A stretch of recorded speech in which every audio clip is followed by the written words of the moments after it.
My remarks tonight honor those soldiers who fought in the European theater of operation and were responsible for the destruction of the Nazis and all their various satellites in Europe who persecute our people. It was May 8, 1945, VE Day. World War II in Europe was officially over, but there were no bells chiming from cathedrals, no pretty girls embracing the soldiers that fought like heroes to make the world safe for democracy. It was VA Day, Victory in Europe Day, but our Special Forces group, Company E of the 86th Combat Infantry, was in Prague, Czechoslovakia, dug in and waiting for the arrival of Russian troops. How we got to Prague is a fascinating story. Put your government edited history books back on the shelf, and I'm going to tell you what really happened. The 86th Infantry Division had participated in the liberation of the Ruhr area of Germany. Weeks before, part of the First Army under General Ober Bradley, we had joined the fight from Cologne, Germany, and in 11 days, we had fought over 175 miles, approximately 300 kilometers of German territory, and we covered more than 15 miles a day. It was exhausting and grueling combat on foot. There were no trucks, no trains, not even a streetcar. Personally, I had the incredible life-changing experience of liberating or participating in the liberating of a Jewish slave labor camp 20 kilometers east of Cologne. Our division had crossed the Rhine early on a cold morning, 4 a.m., Thursday, March 28th. It was the first day of Pesach. A dense fog and an almost impenetrable smoke screen, perhaps like Claudius faced at the Red Sea with the Egyptians in hot pursuit. We could not see the Germans across the river, but that was probably a good thing because that meant they couldn't see us either. And the noise was deafening as we were under a fiery blanket of artillery shells as the Germans woke up, and there was shells coming from both sides of the river overhead. Some of them were plummeting in the Rhine River next to our little rubber inflated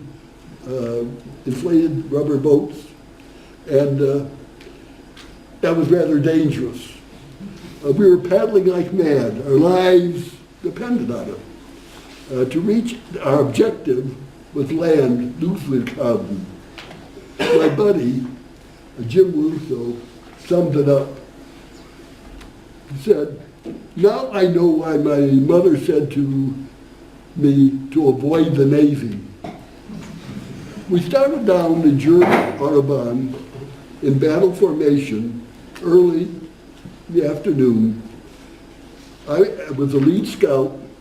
By default, I was one of the few who could speak German, or any German, and more Yiddish. I stumbled across a group of flatbed trailers located on the side of the road. They were loaded with big pots. Can you hear me? No, I think it would be helpful if you spoke better into the with the microphone. microphone. Yes, or somebody hold it for him, just hold it up. I don't know. Just I thought I could do it, but I knew that I needed it. Okay. You don't need to read it. These flatbed trailers, and they had on them big pots, about 5 or 6 feet in diameter, and they looked like the kind that might feed a German army camp. The trailers were parked on a dirt road leading off the Autobahn. So I took a patrol with me, and we followed this road about 5 or 6 miles, kilometers. And we were shocked to see huge watchtowers, barbed wire fences, and it turned out to be a German concentration camp for Jewish slave laborers, part of an IG Farben military complex. It was an incredible sight. We smashed through the gates and found several thousand inmates dressed in the normal garb, prison garb, and it was, some were laying on the ground. They were actually like skeletons. I tried to look for the German guards, and I was told that they had changed their clothes and had escaped. The people were in a near state of starvation and exhaustion. There was a stench everywhere.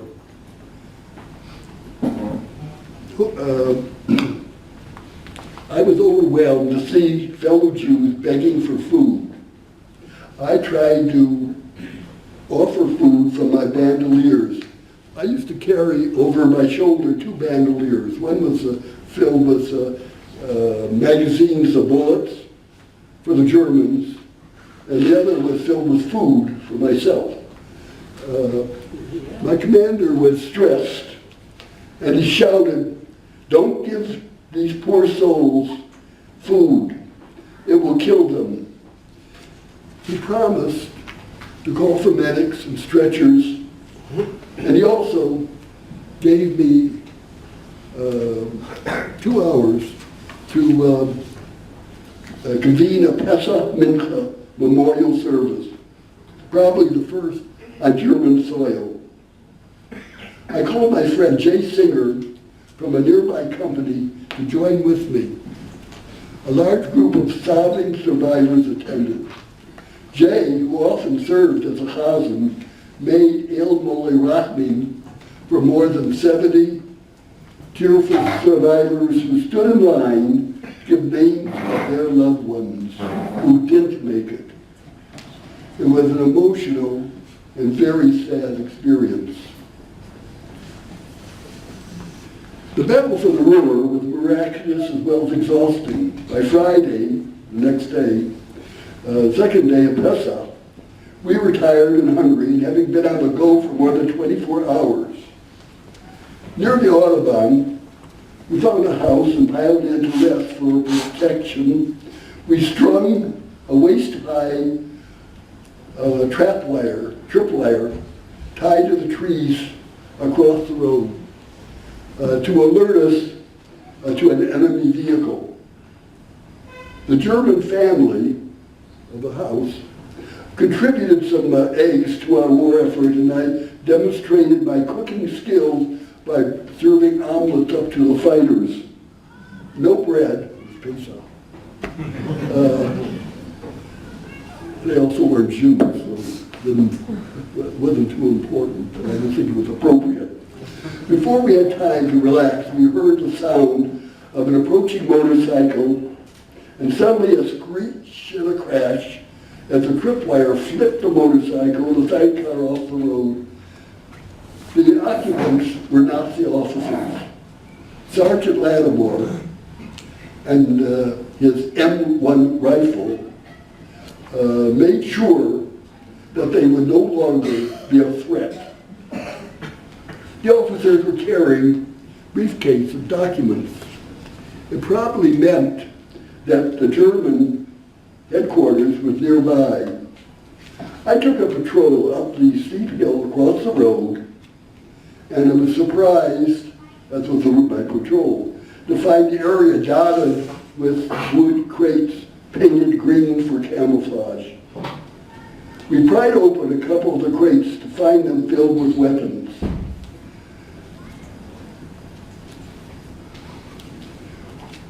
We realized that we had come upon a weapons depot of the German army.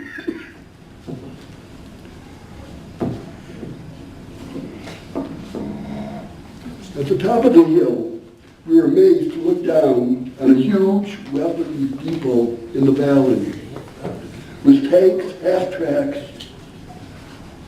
artillery, anti-aircraft guns lined up with German precision. We saw soldiers scurrying about a stone building that appeared to be the headquarters. It was an unbelievable panorama. As we were standing there in the trees overlooking this surprising view, we heard soldiers, we heard the voices of two men speaking in German, just 15 or 20 feet from our position, which was behind the tree line, and the earth opened up, and two soldiers with machine guns climbed out of a pillbox gun emplacement. In my best German, I ordered them, drop the weapons, hands on the Kopf, alles kaputt, kommen her. They dropped the weapons, surveyed our group, and then decided to make a run for it. That was a mistake.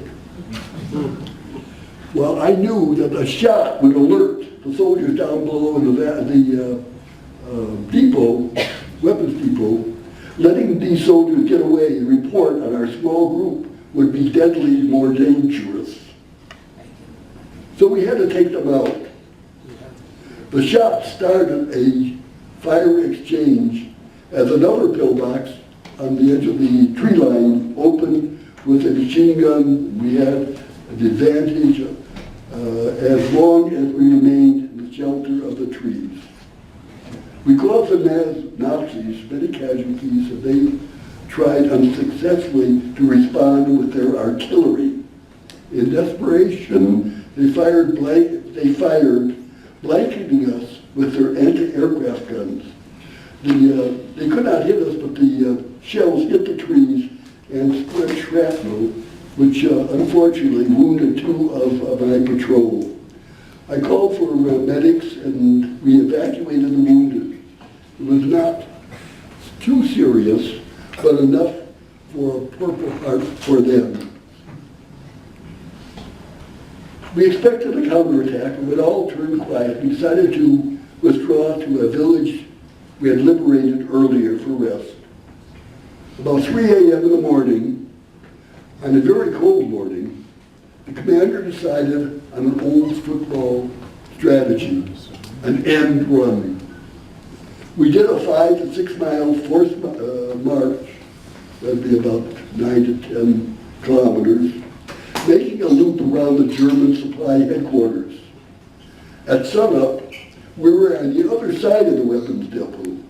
The Germans, assuming that they were surrounded, chose not to fight. It was a miracle. They surrendered. My commander said, "Yellin, you were lucky." I felt that Hashem was on our side. On the third day of Pesach, we liberated a small German village and then sought for the village. It appeared that someone had leaked word of our location. The situation was desperate. Rifles were useless against these Nazi tanks. I carried the only effective weapon against armor, a bazooka, and 2 missiles.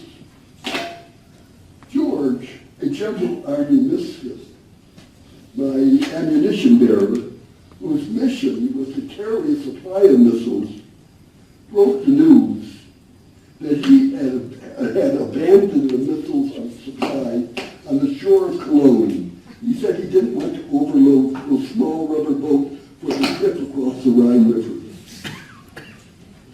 Lattimore and I crawled out of the wreckage reaped by the tank fire to a ditch running along the road and waited for the tank's next move. They pulled up to the house to survey the damage, and we had a very close shot. Sergeant, I warned him, if you miss the tanks, there will be no weekend passes ever. Lattimore aimed the bazooka at the second tank and I, in the formation. I loaded it with a missile. His aim was perfect. It hit the tank's fuel tank, and it exploded with a roar. And we now fired our last missile into the lead tank. Again, a direct hit. The other tanks in line, in confusion, quickly wheeled around and left in a cloud of dust. It was a miraculous save. Our soldiers grabbed their gear and we left the village on the double as fast as possible. Sergeant Lattimore said that knocking out the tanks was as easy as shooting squirrels as he was used to back in Tennessee. We emerged from the battle for the Ruhr with minor casualties. Our division consisted of 15,000 troops, including office help, cooks, bottle washers, truck drivers. We took more than 53,000 prisoners and eliminated thousands more of the SS units and the Wehrmacht in combat. We also had the aid of a small group of Polish partisans that were attached to our group. And when I took prisoners, I always warned them, don't try to escape. The partisans will shoot you if you do. And I would turn them over to the commander of the partisans. About 5 minutes later, you would hear a lot of shots. The partisan commander would come back to me and say, sorry, they tried to escape. We felt the German army was disorganized at the verge of defeat and not the vaunted, vicious fighting force we had anticipated. With the Battle of the Ruhr over, the 86th Division was transferred to the 3rd Army in Munich under the command of the renowned General George Patton. Rumors in the Army papers, Stars and Stripes, reported that Patton was preparing to push south from Munich to Berchtesgaden, the Redoubt, Bavaria, an area of Germany that was mountainous and heavily forested, an area in Germany where the Nazis could be organized for guerrilla warfare. The 86th Infantry was slated to do that job. But that was not the truth. It was nonsense. General Patton had an altogether different plan. Out of the box. He enjoyed wide publicity for his blitzkrieg tactics, like Arik Sharon. And he endured the jealousy and criticism from his fellow generals who were jealous of his unexpected successes in battle. General Patton was also known as a rabid anti-communist. He was convinced of many other patriotic Americans that the Yalta Agreement made February 4th to 11th in a Crimean port, Russia, was a serious blunder. President Franklin Roosevelt, Prime Minister Winston Churchill, and the Russian dictator Joseph Stalin had met at Yalta to negotiate a plan for peace once the Nazis were defeated. The plan basically carved Europe into spheres of influence and surrendered Czechoslovakia, Poland, and most of Eastern Europe to the Russians. James Burns, who was on the negotiating committee, later became Secretary of State of the United States, admitted that there was no negotiation. He said that Stalin called the shots. Many thought it was a bad agreement and a sellout of American interests. President Roosevelt was known to have been ill at the time. He died 2 months later on April 12th. Patton, like Senator McCarthy, Joseph McCarthy in 1950, thought that the State Department was overrun with liberals and communists supporting Uncle Joe Stalin, the tyrannical Russian dictator. General Patton was particularly incensed that Roosevelt and the State Department had given away Czechoslovakia, a pre-war Western democracy, at a welcoming assembly of troops from the 86th. He told us that we were going to change that. General Patton organized 3 special force groups from our division with the objective of the cities of Brno, Pilsen, and the 3rd Force to Prague, the headquarters of the Nazi High Command for the country. I was part of that group. He intimated that this was an unauthorized incursion to save Czechoslovakia, and he might not be able to get support in the event that we were bogged down with serious enemy opposition. Patton authorized our units to requisition from quartermaster warehouses what we needed to carry out our objective. We loaded trucks with munitions and supplies, and we filled 5-gallon cans, jerry cans they called them, with fuel for trucks and the tanks that were part of our special force. The containers of fuel were slung on ropes on the side of the trucks and tanks. This was a very unorthodox and very dangerous method of transporting fuel. One bullet could set the whole vehicle on fire, obviously. It was very dangerous. There was little opposition as we drove toward Prague at the end of April, a distance of some 400 kilometers. A few of us rode on the top of the lead tank as their security. The tankers were nervous, fearful of an ambush, and would stop wherever they saw anything suspicious. We would hop off and the tank and fan out for a kilometer or two and give them the all-clear signal. We arrived in Prague late on a cold, snowy night and set up defense positions at the city's edge. Early the next morning, my commander ordered me to take a patrol in towards the center of the city.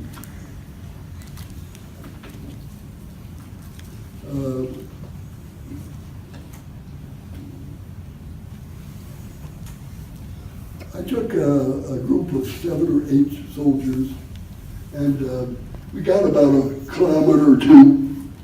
We saw hanging from the windows of the bungalows along the way white bed sheets. We thought it's either a welcome to the Americans or perhaps a sign of surrender.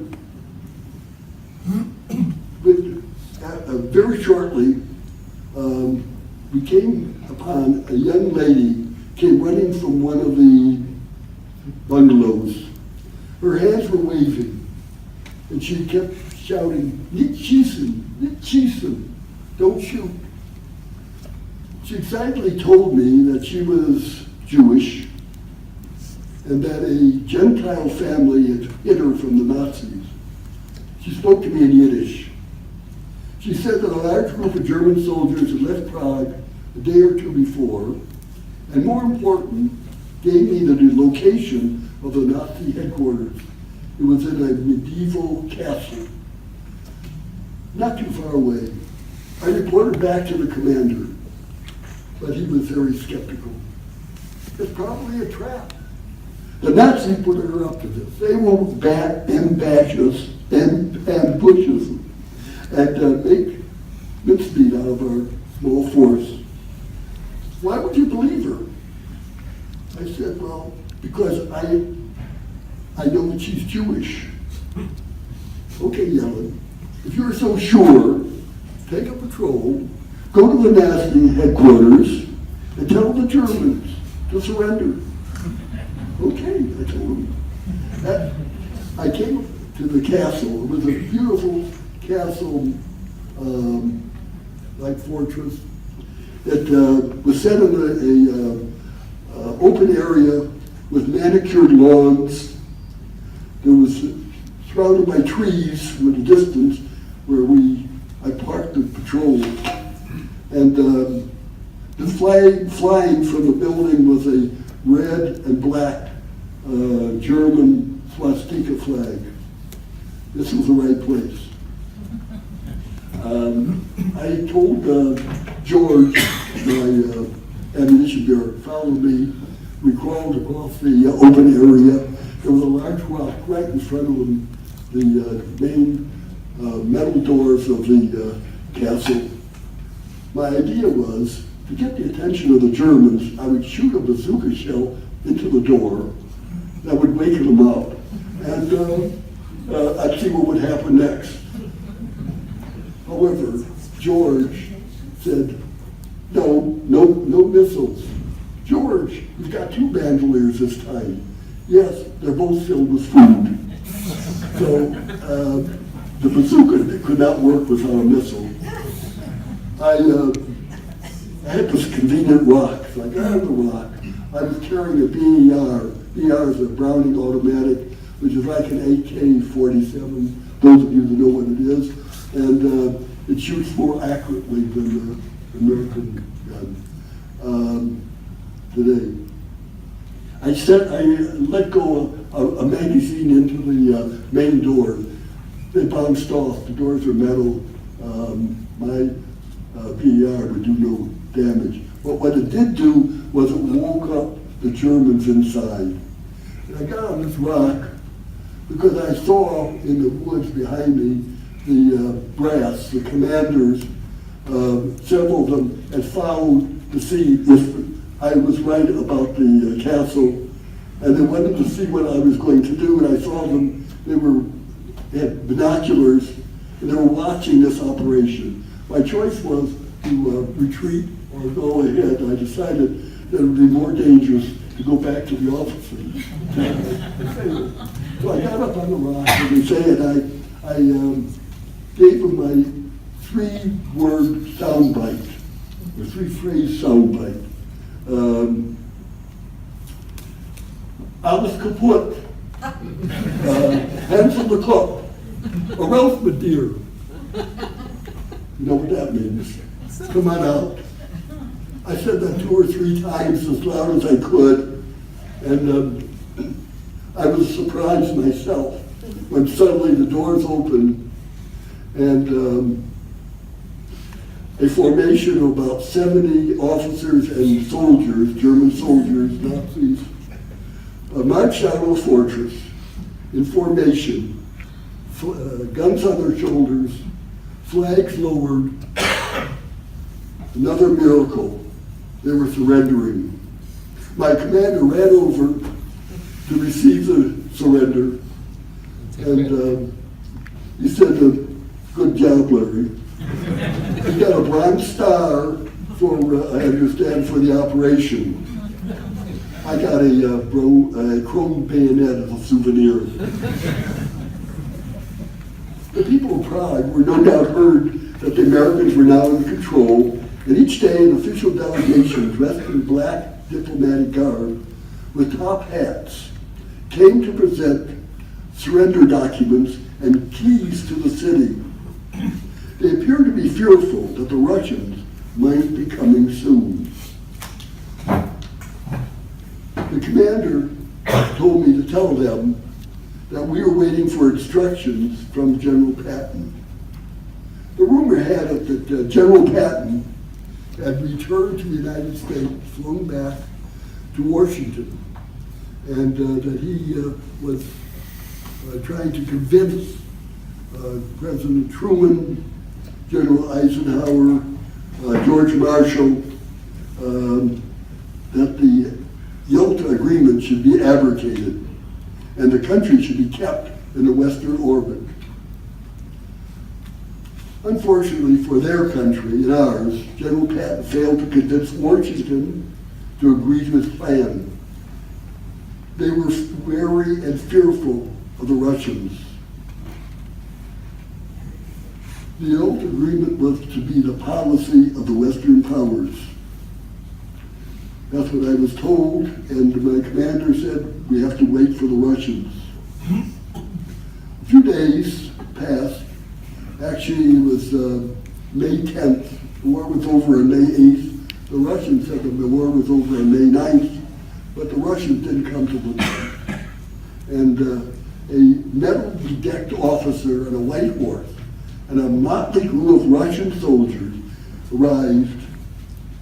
And I was asked to introduce the Russian officers to the Prague delegation because my commander couldn't speak to any languages other than a poor English.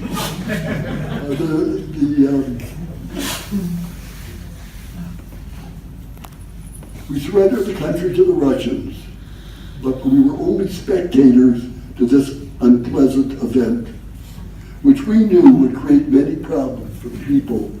It was not until 1965, I believe, that Czechoslovakia got its freedom from the Russians.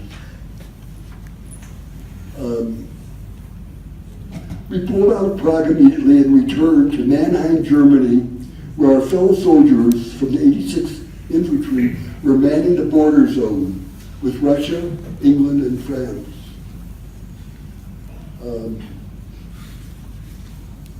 Our Company E ran a checkpoint with instructions from General McNary not to allow refugees to enter the American zone. I thought this was mostly unfair and perhaps aimed at the Jewish survivors of the Holocaust.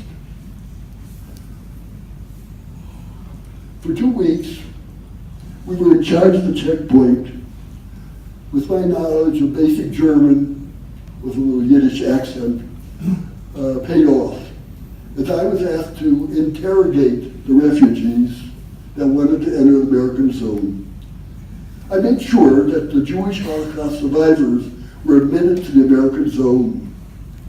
We succeeded in allowing many hundreds of Jewish refugees, perhaps as many as 1,000 or 2, to enter the camps that had been set up in the American zone. Unfortunately, the High Command got wind of this leak in the line and promptly transferred our unit to less significant operations duty. I was pleased to learn that General McNary was subsequently relieved of his post, and the U.S. policy regarding Jewish refugees changed for the better with his replacement, General Lucius Clay, who was known as a sympathetic Christian. In June, early June, the 86th Division was shipped out of Le Havre, France, back to the USA for a hero's welcome. We were the first American combat division to return to the States after the end of the war in Europe.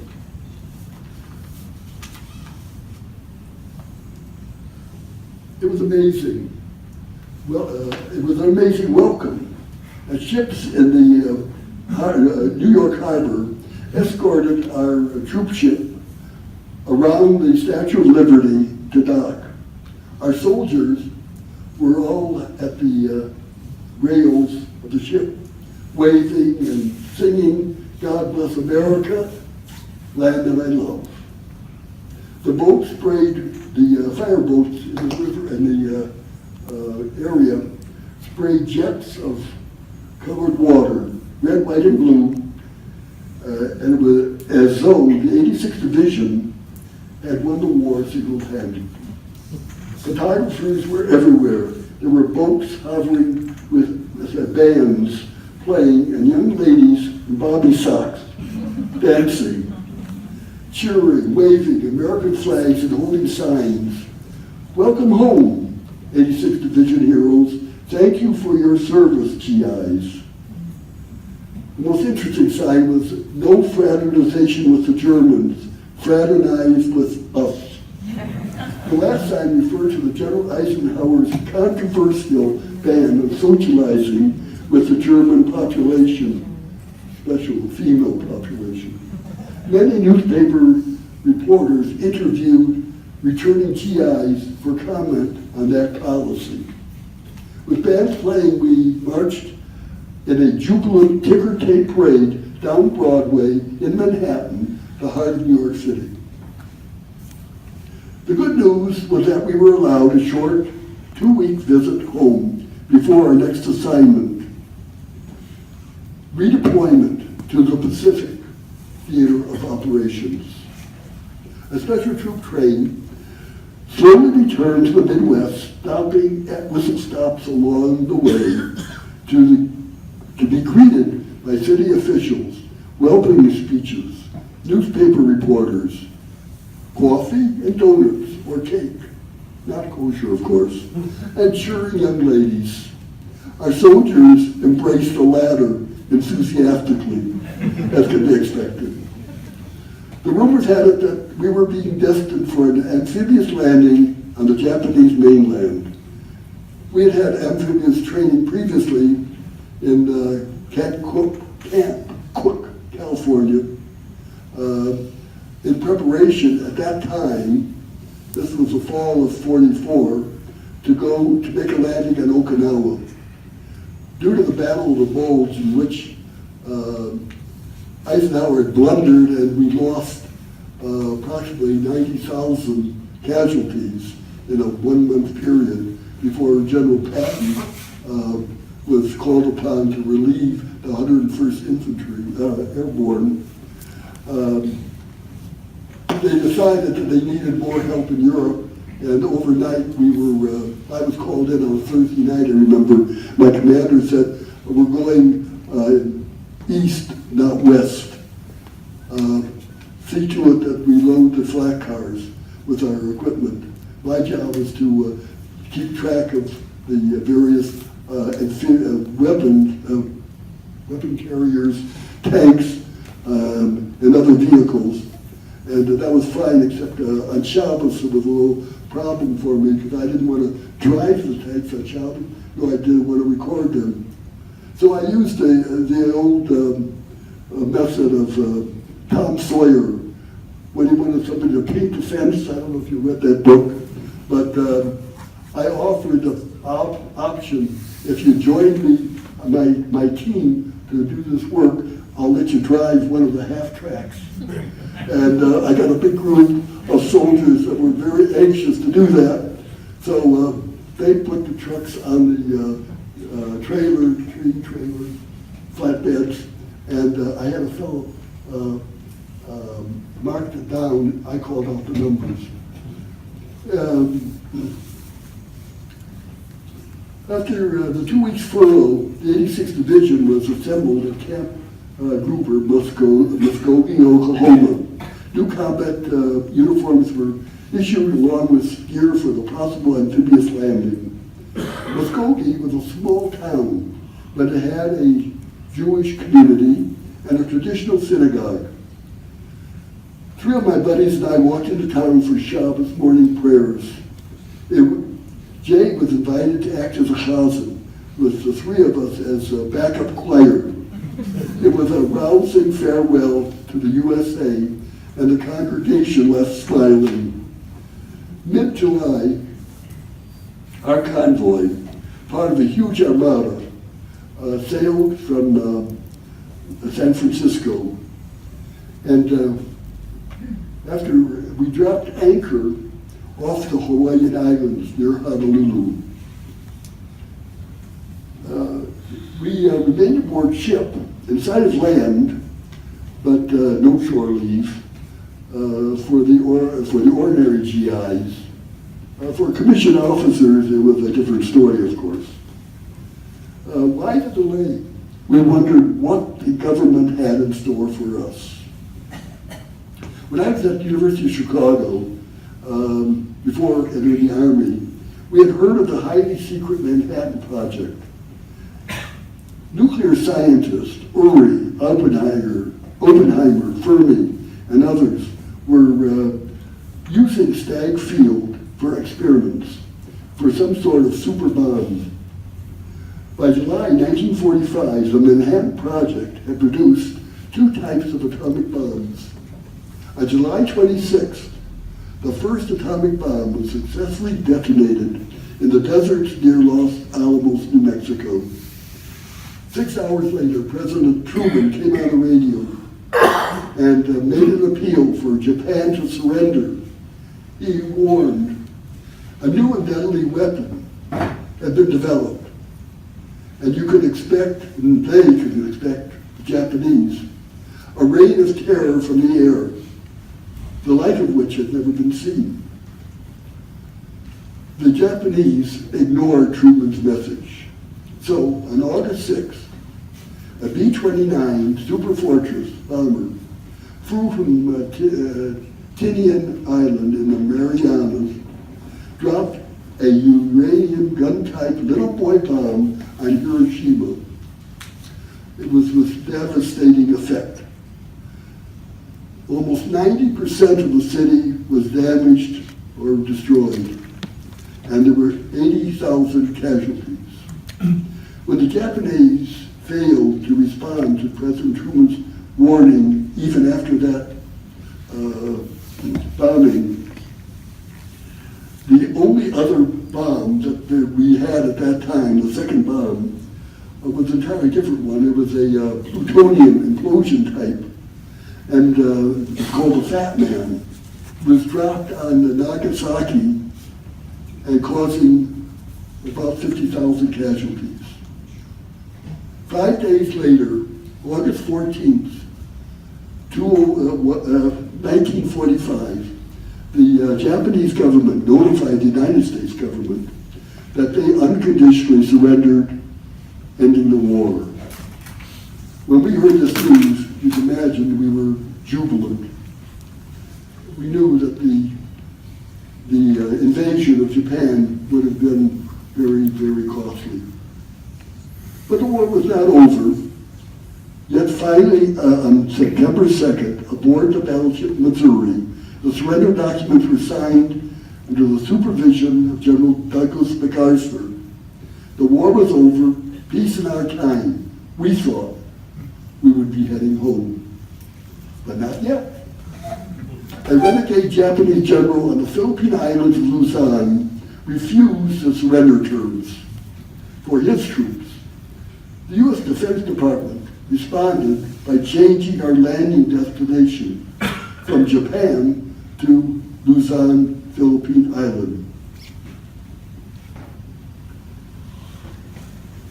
And the way we sailed, you have time for what you showed up? What time?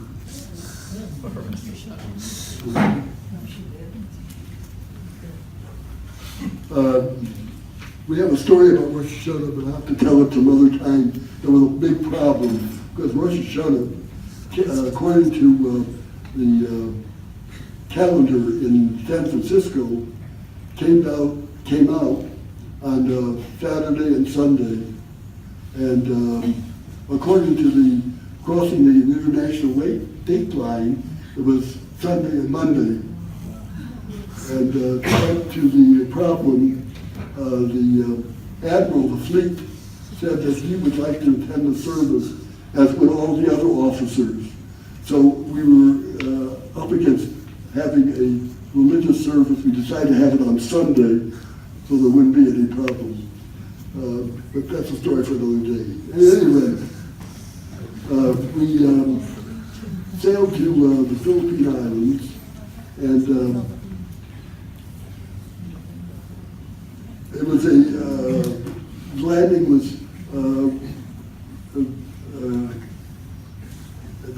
was held without very strong opposition.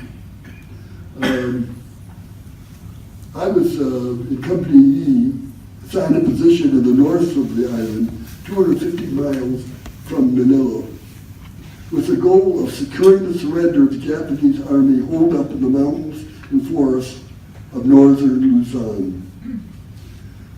As a company linguist, by default, I would take a couple of Japanese prisoners in a truck every day with a loudspeaker, and I would take it into the mountain strongholds and tell the prisoners to announce in the Japanese, the war was over.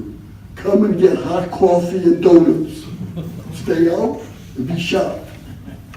The last line was my idea for the old carrot and stick approach. And it usually worked. And every day we would bring in a few dozen or more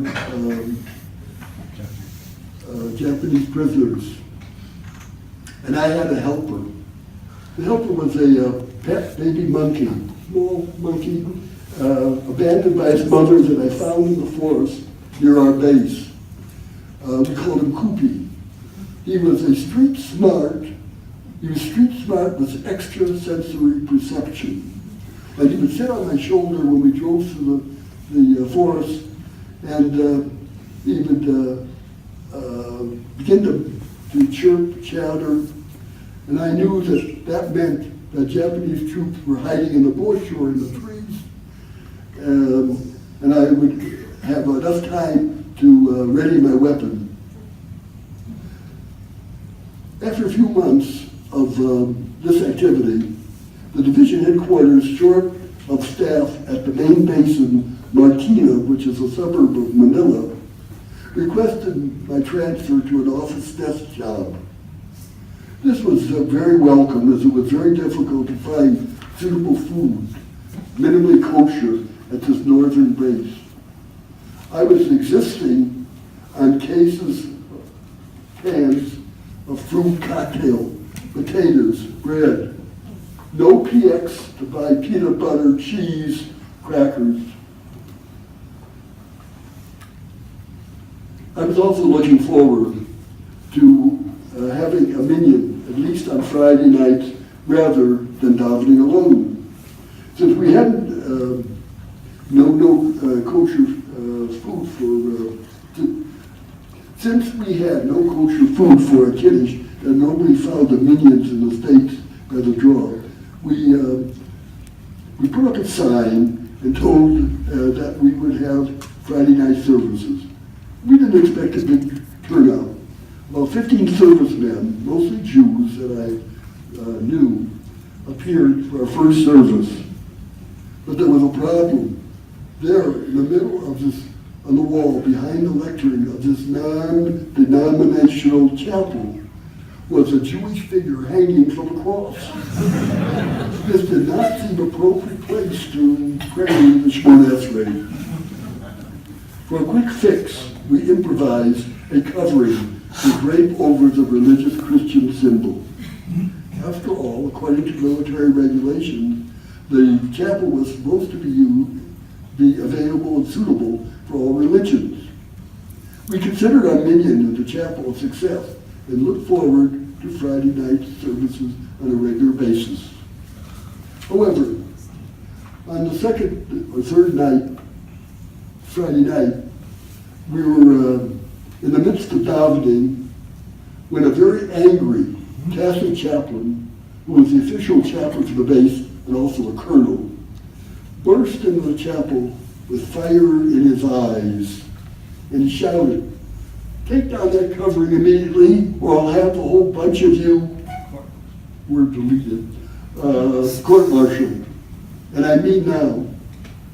We finished with a Kaddish and left the chapel. Determined to find an alternative, we decided to take our problem directly to General McClellan. Our committee and said he'd like to talk about an alternative. He said, how would you like to have your services in the home of General Douglas MacArthur?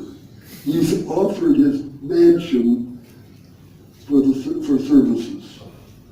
I said, well, I think I can convince the other boys that that would be okay. And when we put up the sign that the Friday night services were going to be in General MacArthur's home, which looked very much like the White House. It had a swimming pool, it had a bowling alley in the basement.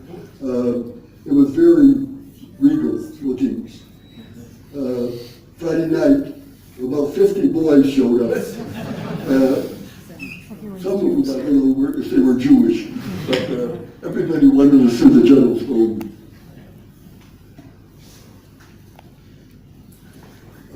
Afterwards, the housekeeper arranged that she should make something like a little kiddish, and she did. She had strict instruction to make it as kosher as possible.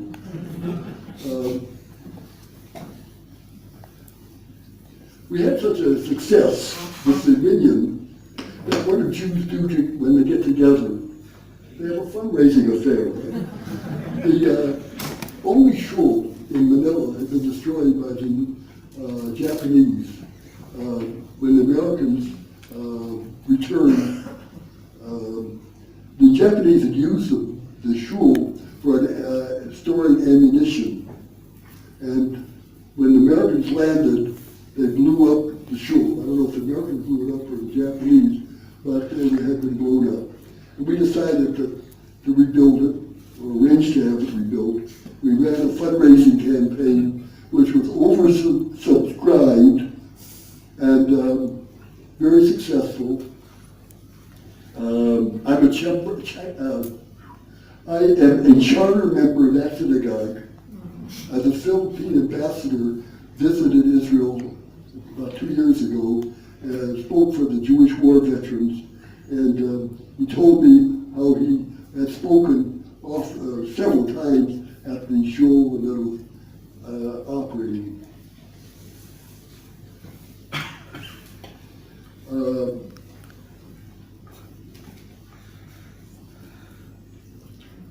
Many of my experiences in World War II were difficult and dangerous, but I feel satisfaction in having participated in the Great War that defeated Nazi Germany and the Axis powers.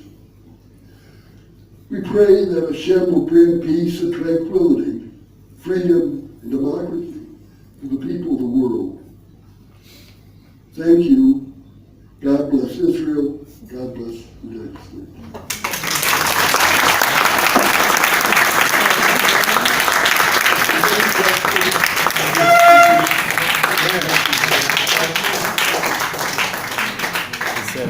Any questions? Tell us the Rosh Hashanah story. Tell us the Rosh Hashanah story. Rosh Hashanah. One year, the Mufiyah was on Saturday, so we wouldn't have the chauffeur. And the second day, we didn't have a chauffeur with us, so we couldn't go. Everybody goes, if you don't have the chauffeur, it's not Rosh Hashanah. And actually, it worked out pretty well, because a lot of boys who didn't identify as Jewish came to the service from other ships. Part of the Navy came. We had a very large ulam, a very large group, and the generals were very pleased. Separately, the Orthodox group then had their own little small service separately. But that's the Rosh Hashanah service. It was the problem of the international date line, because if you were, as we came from San Francisco, Rosh Hashanah would be like Saturday and Sunday. But according to the crossing the international date line, it was Sunday and Monday. So we held the service on Sunday, which was a compromise for the having it. Any other questions? Yes. What was the fate American soldiers who were Jewish were captured by the Japanese? Japanese. Well, I can tell you what the fate was about the German, the soldiers that were captured by the Germans. Because my command, in the army, you had to wear dog tags. And the dog tags for Jewish soldiers was not J. You know what it was? H, Hebrew. And the commanders, when we went into combat, the Ruhr, our commander said, anybody Jewish, there weren't many, there were a handful of boys, the infantry was not the preferred service. You could remove the dog tags and not wear them, because the Germans had a nasty habit of not taking Jewish prisoners. But I and most of the boys felt that we were there as Jews and we wanted to be identified as Jews. Any other questions? Yes, ma'am. Did you ever keep in touch with anyone from the army? Like, that From the served with you? Delivery.